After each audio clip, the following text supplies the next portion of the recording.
अस्सलामु अलैकुम वरहमतुल्लाहि वबरकातुहू। दोस्तों, मेरे चैनल में खुश आमदीद। ये मेरे पास एक व्यूअर के मैसेज आए हैं। उन्होंने 3 कमेंट्स इकट्ठे मुख्तलिफ वीडियोस पे किए हैं। कहते हैं, सर मुझे DK 3124 IC के बारे में मालूमात चाहिए। मुझे इसका मुतबादल चाहिए, इसका इक्विवेलेंट चाहिए कि ये IC एक 7.8 वोल्ट SMPS में है और ये स्विचिंग IC है, मिल नहीं रही, कैसे ढूँढेंगे। ये DK 3124 DK सीरीज़ जो है ये चाइनीज़ IC हैं और इनकी डाटा शीट वगैरह बहुत कम मिलती है। DK 112 हो गई, DK 124 हो गई, DK 312 हो गई। तो ये DK सीरीज़ बेसिकली ये चाइनीज़ बैटरी चार्जर्स के अंदर आती हैं। ड्रिल बैटरीज़ के लिए चार्जर होते हैं, तो ये उसमें आती हैं। चलें इसको देखते हैं। इसका सबसे बड़ी बात यह है कि इसमें कहीं पे भी आपको इसकी डाटा शीट नहीं मिलती, डायग्राम नहीं मिलती। ये मेरे पास DK 3124 की डायग्राम है। तो इस IC की कॉन्फ़िगरेशन देख लें तो 8 पिन IC है। ये 1 नंबर पिन, 2, 3, 4। 1 और 2 को देखेंगे तो ये ग्राउंड के साथ डायरेक्टली कनेक्टेड है। पिन नंबर 3 देखें तो ऑप्टो कपलर से फीडबैक लेके आ रही है। पिन नंबर 4 इसकी VCC पिन है, VDD पिन है। इसमें ये ऑफलाइन स्विचर है और इसके अंदर अमूमन ऑक्सिलरी वाइंडिंग नहीं यूज़ की जाती। ये अपने इंटरनल जो इसका सप्लाई सर्किट है, ड्रेन सर्किट है, उसी से मेन ट्रांसफार्मर वाइंडिंग से ही ये ले रही होती है और बहुत कम पावर पे इसका जो सर्किट है वो ऑपरेट हो रहा होता है। एक एंड पे ये ऑप्टो कपलर पे पिन नंबर 4, तो पिन नंबर 4 इसकी सप्लाई पिन है। 5, 6, 7, 8 ये हैं ट्रांसफार्मर को ड्राइव देने के लिए ड्रेन पिन है।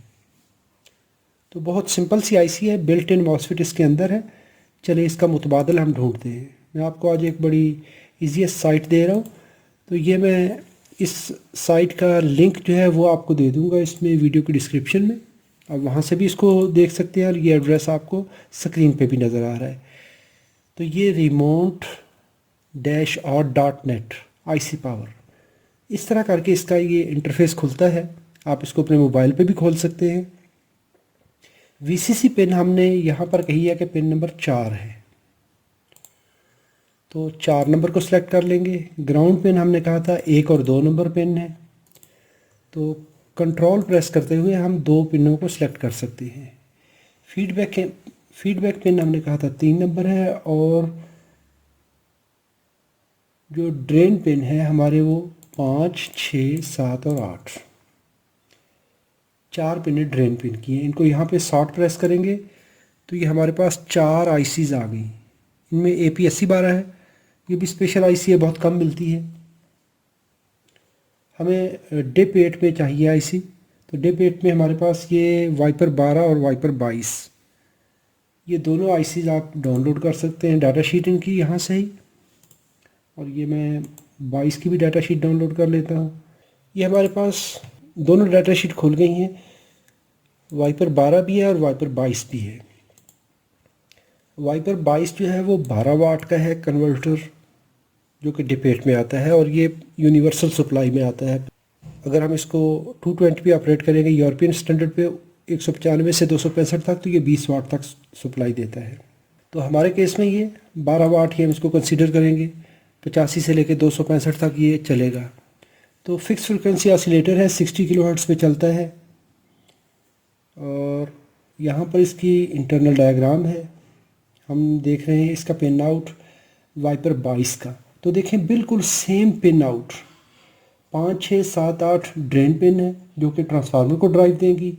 पिन नंबर 4 हमारी सप्लाई पिन है, पिन नंबर 3 फीडबैक है, 1, 2 ग्राउंड है। सेम उसी तरह जैसे हमारा DK 3124 है, उसी तरह ये IC है। यहाँ पर इसके वोल्टेज देख रहे हैं तो 730 वोल्ट इसके मॉसफेट के हैं। जो आगे देखने वाली है सप्लाई वोल्टेज है, जैसे भाई ने कहा है कि 7.8 वोल्ट है, तो ये देखिए 7 वोल्ट से स्टार्ट हो रही है और 14.5 या 14.5 और मैक्सिमम 16 वोल्ट इसके अपर लिमिट है। यानी 7 से लेके 14 के दरमियान हम इसको सप्लाई VCC पिन पे आ सकती है इसकी। ठीक है, 60 किलोहर्ट्ज़ फ्रिक्वेंसी है। इसी तरह हम वाइपर 12 को भी देख लेंगे। वाइपर 12 का भी सेम वही है, सिर्फ वाटेज का फ़र्क है। वाइपर 12 8 वाट के लिए है, वाइपर 22 जो है ये होती है 12 वाट यूनिवर्सल सप्लाई में। वाइपर 12 भी सेम वही पिन आउट है, उतने ही वोल्टेज हैं, उतनी ही फ्रीक्वेंसी है, सिर्फ और सिर्फ वाटेज का फ़र्क है। तो वाइपर 22 से लगाकर हम अपना काम चला सकते हैं और DK3124 की जगह पे ये IC काम करेगी। वीडियो अच्छी लगी है तो लाइक कीजिए, कोई सवाल हो तो कमेंट में लिखिए। अपना और अपने प्यारों का बहुत सारा ख्याल रखिए। अल्लाह रब्बुल इज़्ज़त आप सबको सलामत रखे, अपनी हिफाजत में रखे। अस्सलामु अलैकुम वरहमतुल्लाहि वबरकातुहू।